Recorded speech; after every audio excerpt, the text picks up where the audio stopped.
Hey everyone, Gill Gross here post-match. Alex de Minaur versus Holger Rune, Paris Masters 2024 quarterfinal. If you're not here for spoilers, click off the video.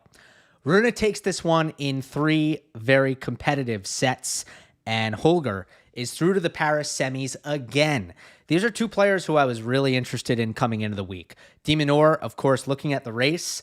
Could he leapfrog Rublev? Could he secure his spot in Turin? He does leapfrog Rublev. He does not quite secure his place in Turin. Still plenty of work to do for Alex next week because he just moved ahead of Rublev by a smidge. The race remains extremely tight heading into the last week of the season. For Holger, the question is, will Paris give him that boost that it usually does? And will he find his form in Bercy? The answer is yes. The answer is yes, and it always has been, as Rune improves to 12-1 at this event. His only loss coming last year in a 3-setter against Novak Djokovic, who was playing awesome ball at the time. This quarterfinal, this match,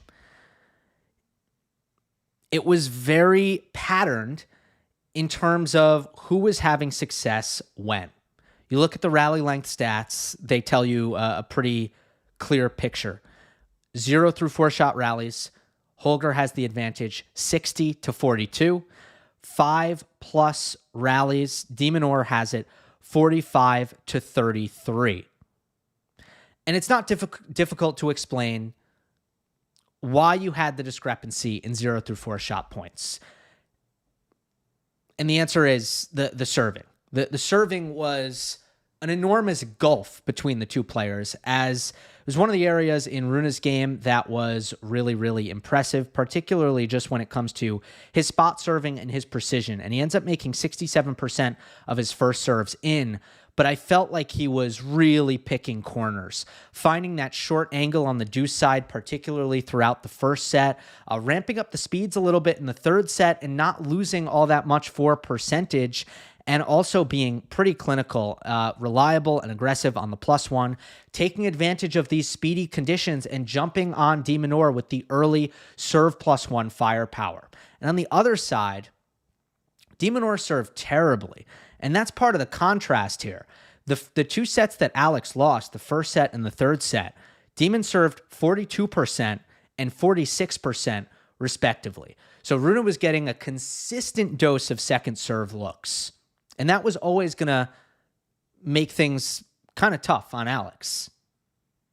You look at the 5-all game in the third set, which was ultimately the most important game of the match because everything hung in the balance before Rune ultimately broke and then served it out at 6-5. Well, you have a return winner here by Holger, which was a forehand inside in. You have, on the first point of the game, you have a return +1 winner. So big, deep return, winner on the next ball. You also have a return plus attack, and then a finish on the 6th ball, which was not a winner, technically a forced error. But again, Rune kind of taking charge in the rally on a return point in fairly short order there. And then there was one that Holger blocked back. He chipped back nice and deep.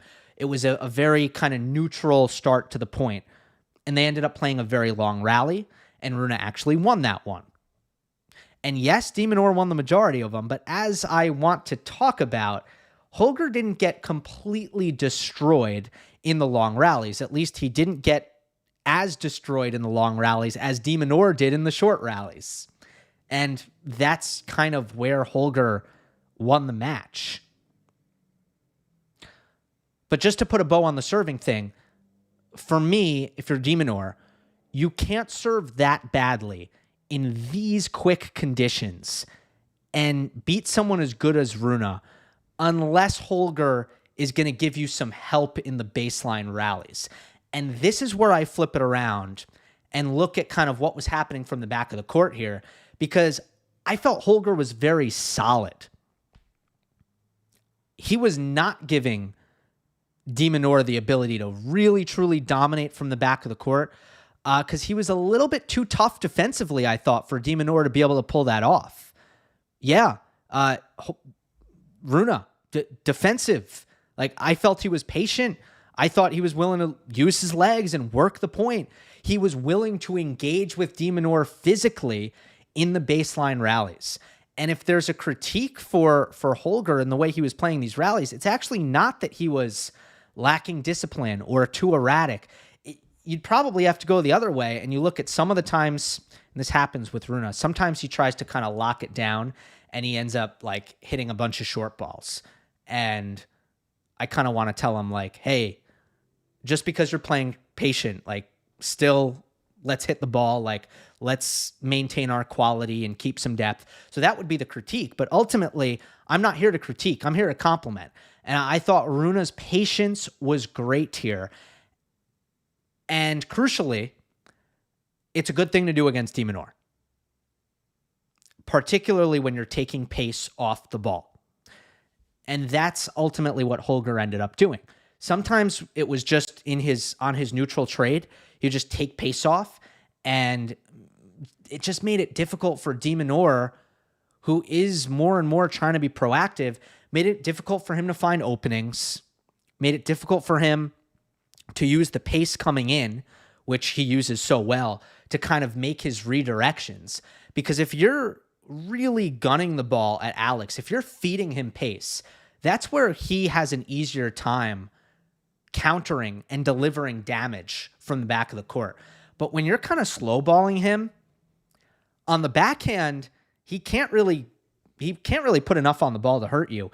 And on the forehand, he does have some zip, but he can lose his consistency in that kind of situation when he's really trying to generate on his own. And that certainly happened quite a bit in this match. Not only was it taking a little bit off of some of the trading, but how about the slice defense? I think Rune's really good with the forehand squash shot, really good with the backhand defensive slicing. And so often in this match, he was kind of digging balls out of the corner and finding some Minaur unforced errors with Alex just trying to force the issue with his forehand. But I just don't think Rune would have gotten the same result if he was defending with more pace, or even if he was driving more on the defense. I thought the slice was kind of the way to go, especially if Minaur wasn't going to come forward and start volleying, which is something that Alex did a lot, but maybe he could have done even more. Ultimately, I don't blame Demon not coming forward. I blame the forehand for missing too much. I think if you're Minaur and you look at what needed to happen for me to dominate from the back even more, it would have been just cutting down on some of those attacking forehand mistakes, which he couldn't do. But let me just say it one more time.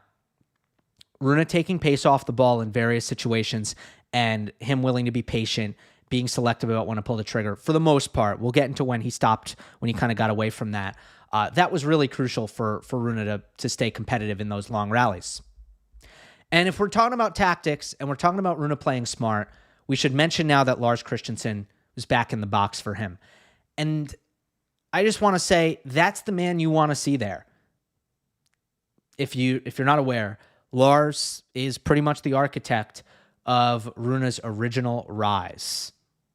Coached him through childhood, coached him on tour for the first couple years, and when Rune was an absolute rocket ship, a rock star rocket ship,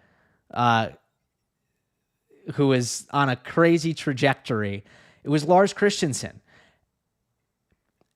And I wasn't sure if the relationship had gotten kind of strained with Patrick Mouratoglou at one point kind of entering the equation while Lars was still on the team. And then Holger ultimately, in some ways, kind of picking Patrick over Lars, although there might be sort of conflicting stories about how that played out. But whatever it actually is, like, ultimately Lars was out, Patrick stayed, and you did wonder if there was going to be some kind of residual resentment on either side and if that was going to prevent collaboration in the future. I think Lars was working at one point with Clara Towson for a while after that. But all of this to say, Christensen is a proven commodity when it comes to his ability to get the best out of Holger Rune. So if you're a Holger fan, that's who you want to see there. Now, de Minaur did win the second set here, and there's a negative side for Holger, and that's the fact that the emotional side kind of got to him in this match. He was up love 30 on a return game at 4-5 in the second. 4-all in the second. And he had an overhead that he just hit way too tame.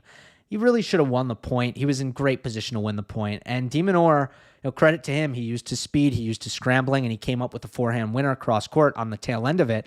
It was an awesome point by Alex, but should have been love 40. And then things really got away from Rune after losing that game. I really hated the return that he hit at 30-all, where de Minaur hit a good second serve into Holger's body. The contact point was totally not good for Rune, and he still tried to go huge inside in and ended up hitting the middle of the net. And that's where I started to think, it was way too big. And this is like, okay, are we starting to lose the composure now? It should have been love 40. Now you've kind of lost that advantage, and the finish line was kind of there to be grabbed, and now it looks a lot further away.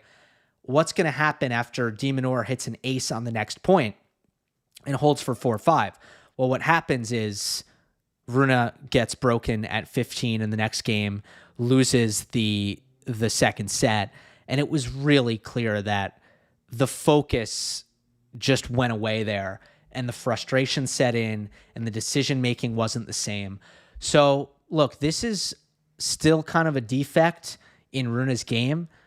The emotional roller coaster, right? The up, down, and he doesn't finish that overhead at love 30 and has this big kind of down. That's what he needs to try to start to kind of get away from. De Minaur, I'll have more to say about him, next week. I think, him and Rublev, it's going to be interesting. I'll have some stuff to talk about on Monday Match Analysis with them, but I'll just say this. Look, he was 6th in the world after Wimbledon, after winning that match point in the 4th round, but injuring his hip on it, pulling out of that potential quarterfinal with Djokovic. He was 6th in the world. And let's just say he has fought extremely hard since to come back for the U.S. Open and make the quarterfinals, and then to skip the Asian swing to try to heal up physically, and then come back here, and he's gritted out some tough victories. But to me, it's very clear he has not looked the same. He hasn't played that 6 in the world level since Wimbledon. And a lot of it right now, in terms of how he's winning, just comes down to how hard he's competing, and all of the kind of intangible kind of mental edge that you see from de Minaur. But his offense is not as clean as it was for most of the year. His serve isn't as good. His physicality is more in and out. It's not like always there. And as a result, I think he's been a lot easier to beat. But he wants that ATP finals. It was his goal coming into the year. I think in his mind, a lot of people thought he'd never make it. And he wants to prove those people wrong, and he's very, very determined to do so. So let's see what happens next week. Again, I'll have more to say about that. But as far as this quarterfinal between Rune and de Minaur, I am going to leave it at that. I know everybody wants Alcaraz-Humbert analysis. The plan was always for me to do post-match on these Friday quarterfinals. I still have to go back and watch Alcaraz-Humbert because I wasn't watching tennis yesterday at all. But obviously I will catch up, and at some point in time, I'll have comments and thoughts on what happened there. All right. Hope you enjoyed. Don't forget to subscribe. I'll see you next time.